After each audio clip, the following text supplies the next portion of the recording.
meron na sinasabi yung kampo ni VP Sara.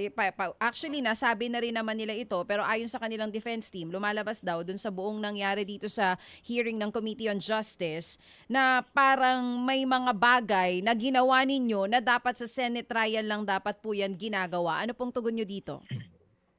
Well, they filed already a lot of petitions before the Supreme Court. I think that issue will be better addressed by the Honorable Supreme Court. Pero kami sa Justice Committee, we're maintaining our position that the entire proceeding is constitutional. And our position to this date, kung wala namang temporary restraining order, kung wala namang injunction, we will proceed to our constitutional duty of prosecuting this case. First and foremost, ma-approve muna to sa Justice Committee on May 4 and then we transmit to the plenary. If at least 1/3 will sustain the committee report and the articles of impeachment, we will transmit as provided under the rules. Oo. Ma'am, how are you handling itong mga supporters ni VP Sara that are saying na ito daw pong ginagawa ng House sa kanilang vice-presidente ay political persecution? Ano pong tugon nyo dyan? Kung walang ebidensya, that is persecution. Pero kung may ebidensya, that is prosecution.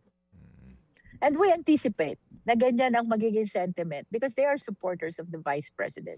It should have been best if during the clarificatory hearing, nag-attend sana si Vice President para she was able to belie all the allegations. And if her evidence are sufficient to counter the evidence of the complainants, the justice member should have dismissed these impeachment complaints. Oo. At nito po mga nagdaang mga clarificatory hearing na naganap sa Kamara, kayo po'y very confident na lahat ng ginawa ng members ninyo ay talagang safeguards po na nananatiling evidence-based yung naging proseso. That is correct. As a matter of fact, narinig nyo kahapon dun sa manifestations ng mga justice members, manifestations like we are already compromising the Constitution being paramount, no?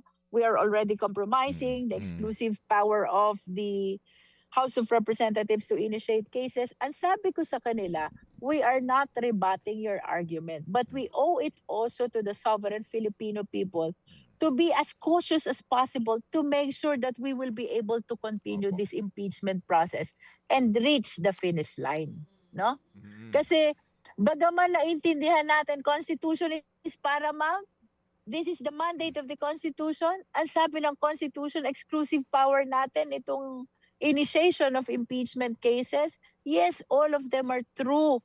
Kaya lang, we need to exercise the necessary caution. Otherwise, there's always the possibility of being halted by the Supreme Court. And if that happens, then we will not be able to fulfill our duty to the sovereign Filipino people. Mga kapatid, para sa iba pang mga balita at impormasyon, sundan niyo po kami sa X, Instagram, Facebook at syempre sa TikTok, True Network PH. Mag-subscribe din po kayo sa aming YouTube channel, True Network. May website din po tayo, truenetwork.ph, at pwede nyo rin po kaming mapanood sa Channel 19 ng aming True FM TV. Lagi pa rin makinig sa radyo dito po sa 105.9 True FM dahil dito, laging true sa'yo, kapatid. Dito tayo sa totoo, tunay at tapat.